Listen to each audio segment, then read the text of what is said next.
Hi guys, let's talk about the legislature. Let's talk specifically about representing the constituents. And the really good news is that if we've got to this point, that means that we're really ploughing through here at a rate of knots and we're going to be done pretty soon. Now, the other even better news is that this is one of the simpler things. And we can show that by looking at this. Now, these are the 5 areas around Oxford, the 5 constituencies that make up Oxford, the greater Oxford area. And each of them has 1 MP. Now, you'll know from Unit 1 that this represents maybe 120,000 people, 70,000 voters in each of those. So, multiply that by 5 and you know where we are. And the beauty of this system is that if you live in Wantage, then Lazy Vazy is your MP. If you live in the Witney constituency, some bloke called Cameron is your MP. And it doesn't matter whether you voted for them or voted for somebody else. It doesn't matter if you didn't even bother to vote. It doesn't matter if you don't like them particularly. These guys are your MP. And if you want to raise an issue of political significance within this particular area, these are the people you contact. Now, it's one of the few advantages really of the first past the post system, and I don't really want to intrude into Unit 1 too much, but it is worth pointing out that across all of these areas we've got 5 constituencies. Obviously the Conservatives have got 8 of those. They've got 80% of the seats, and that was returned on 48% of the vote. Now, I can't begin to justify that, but we lose if we move to a system of proportional representation. We jam all of these things together, then we get 5 MPs representing this one super constituency. And while that might achieve a fairer result, in that case, for example, here's Smith. He's the one Labour MP. So rather than representing 78,000 people there, what he's doing now is he may find himself representing every Labour voter in each of these constituencies, which may be an unsustainable workload. But anyway, we're getting off topic. One of the great things about the first past the post system is that we have this clear link between the constituency and the MP, and they are duty bound to work in your interest. Now, what does that actually mean? The first of those is the surgery. This is once a month when the MP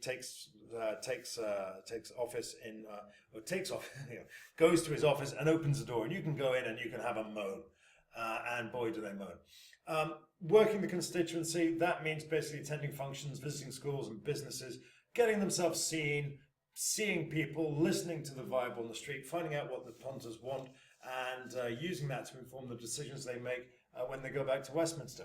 They also have to deal with constituency matters, so yeah, write to your MP, and if it's significant, if it's important enough, it may be raised in Parliament through questions or indeed through a debate if it's of significant relevance to the wider scheme of things. So these are your general constituency duties, and by the way, this is lifted straight from the parliamentary website. This is lifted straight from the Westminster website, apart from this, which is a Floydism, so just be careful if you use it.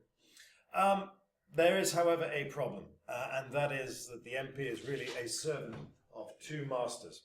On the one hand, they have the obligations they owe to the constituency. On the other, they have the obligations they owe to the party. So yes, they were elected by the people, but most MPs will be elected as a member of a party first and as an individual second. It's the party stamp that really wins the elections. It may be that there are a couple of MPs, there are very, very few MPs who can carry an election on the strength of their own personality and record, but those are the very few. And there's a reason why there are very, very few independent MPs in the House of Commons. Local issues may or may not have been relevant at the election. The emphasis there really on the may not have been relevant. But one thing that certainly was relevant was the national policy platform as described in the manifesto. When the MP is campaigning, he's campaigning on the Conservative manifesto, and the Conservative manifesto is a national policy agenda. And so that will have been relevant whether local issues were or were not.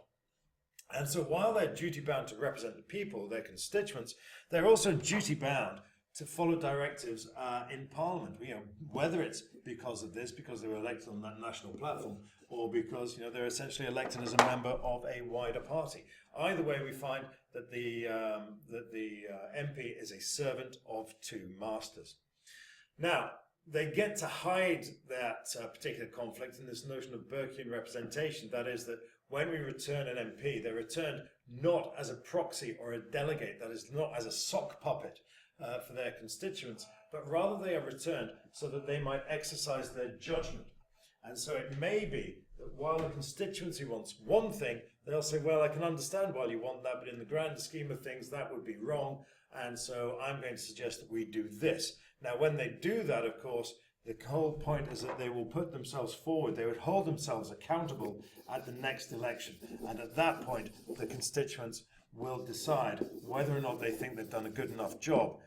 Yes, okay, he didn't necessarily give us what we wanted this time, but we respect his judgment and we're going to allow him to do it again. So what we have here is potential conflict of interest. Very few MPs are elected on their own merits. Most of them are there because of their party. The other thing is life as a backbencher is fundamentally dull. I may or may not have conveyed that when I described the surgery. And to leave the anonymity of the backbenchers, which is what most MPs desperately want to do, they have to crawl to the party leadership. And of course, the only way to do that, or the best way of doing that, is certainly not by finding fault in everything the party leader does. So here is the critical conflict of interest that creates the compliant majority in the House of Commons. But I don't really want to get into that right now. I'm going into weeds. So what I will instead do is I'll give you a couple of examples of when there have been significant rebellions against the whip. Now, this was a vote in 2002. It was on the passage of HS2. This is just sort of an ongoing thing. And with this vote in 2012, well, there's 32 Conservative rebels there. Have a look. If your constituency lies on the proposed route of HS2, the chances are you will find your MP in there. And there's some significant names within all of that. I'm trying to find Michael Fabricant's an interesting one. And there are a couple of abstentions as well. One of the key abstentions is a name familiar to many of you, Andrea Leadsom. I can't remember how to spell her name right now, but Andrea Leadsom abstained, which was a little cheeky. Moving on to Heathrow expansion, Philip Hammond has already declared his opposition to it, and Boris Johnson has declared his opposition to it. So here are two senior figures in the Conservative Party who may at some point find themselves compromised by their desire to represent their constituents and hold the party line. And that's about it, really. I do have a storify on party discipline, and if things go according to plan, you can see it right, gosh, it was here, there it is, sorry, right there. So party discipline in the UK, these are the various comments that I've made there. I would strongly advise that you have a look at that, and it will help you get your head around it tremendously. And that really is it, and I'm going to blow that one up there, and look forward to discussing this further with you in class. Thank you.